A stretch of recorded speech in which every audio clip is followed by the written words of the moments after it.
'n Goeie dag en mag die Here jou seën met hierdie gedagtes en die beloftes uit God se woord.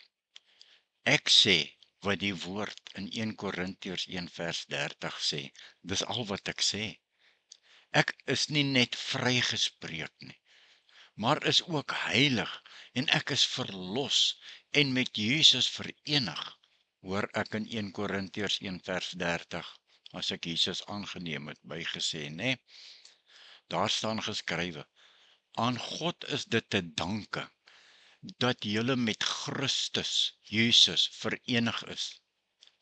Hy, Jesus, het vir ons geword die wysheid wat van God kom, die vryspraak, die heiliging en die verlossing. Nou kom ons kyk bietjie uit 'n ander hoek na hierdie versie. Presies wat dit sê, nê? Dit sê dat as gevolg van God se ontzagwekkende genadegawe is ek en jy nou deel van Jesus Christus. En hy, Jesus, is nou ons wysheid, ons geregtigheid, ons vryspraak, ons heiligmaking en verlossing. Dis wat hy geword het. Ons het niks om oor te spog nie, niks nie. Kom ons breek dit net 'n bietjie af, né? 1 Korintiërs 1 vers 30. Kom ons breek dit net 'n bietjie af. Die geregtigheid. Deur Christus word ons met God reggemaak. Ons vorige foute en sondes word vergewe.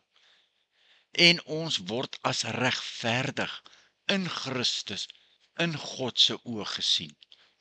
En dan die heiligmaking.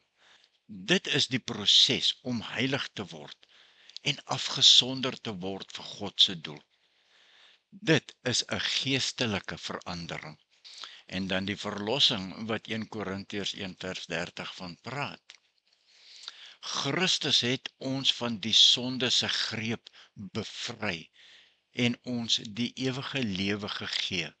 Weereens almal wat vir Jesus aangeneem het. Die slotsom. Ons identiteit is gewortel in Christus en dis waar ons ware waarde vandaan kom.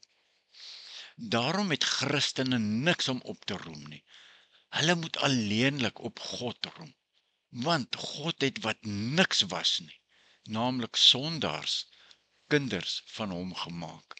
Verlossing is 'n gawe wat nie deur menslike prestasie verdien kan word nie. Ja, ek sluit af. Seën en vrede vir almal wat Jesus aangeneem het. Amen.